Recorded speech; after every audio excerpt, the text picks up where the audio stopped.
Let's start with these numbers. You've said some very provocative things about where the market is right now and where you think it's headed. We'll get to all that in just a minute, but your reaction to these numbers? Well, first of all, this is August numbers. We're one day away from October. Good point. I haven't looked into the details of the number. We pointed out that the way these indices are constructed, that housing costs are very lagged, and they're going to continue to go up, even though, as we saw, the Case-Shiller Housing Index and the National Housing Index, housing prices are going down. So a lot of these indicators are lagged in their incorporation of inflation, particularly in terms of housing. I have to disagree with Rick about year over year, because that contains 11 months that we already know. I mean, the Fed has to be forward-looking. They have to look at what's going on in the market, in the housing market, in the rental market, in the commodity market, and in the other markets.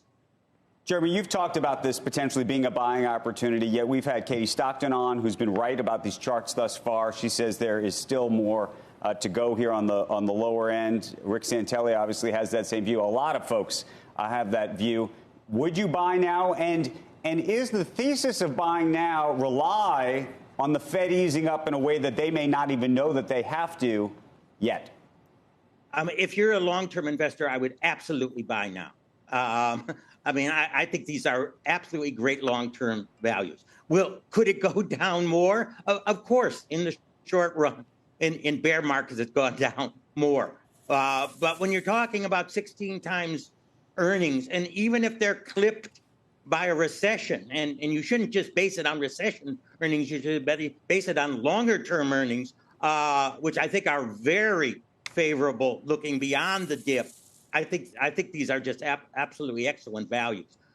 Short term, I mean, anything can happen on the short term. Jeremy, long term, a lot of people would consider 10 years to be a very long term. Stan Druckenmiller told Joe at the Delivering Alpha conference this week that you could be in a position where the major averages are flat 10 years from now, just because of what he thinks we may have to go through between now and then. I disagree with that completely. That the Dow or the S&P would be flat. I mean, we added 40% to the money supply since the pandemic began in March of 2020.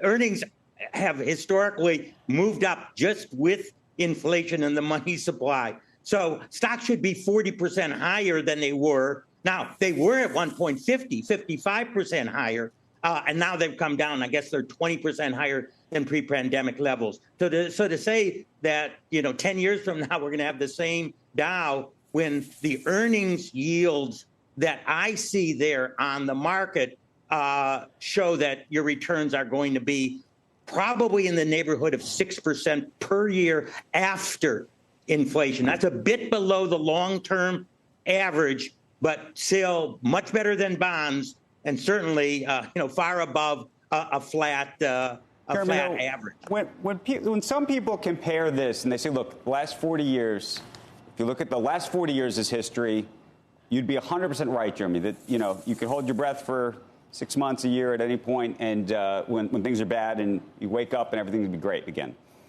But then you go back to 1970, and I know you don't think this is 1970, but you had to wait a decade, at least. What's the difference? Well, you had a way to, you take 1970 as a peak. I mean, some people, told me, well, what happened from 2000, which was again a peak? We're down 25% from that. At least, and obviously on NASDAQ, you're down more. So you're not starting from a peak, and you're also at that peak. You are not starting at levels that, to me, were particularly overvalued. So you're starting from a position where I think now, certainly not the cheapest that we've had, but certainly the economic circumstances are not that it's Jeremy, negative at all. Shepard Smith here. Thanks for watching CNBC on YouTube.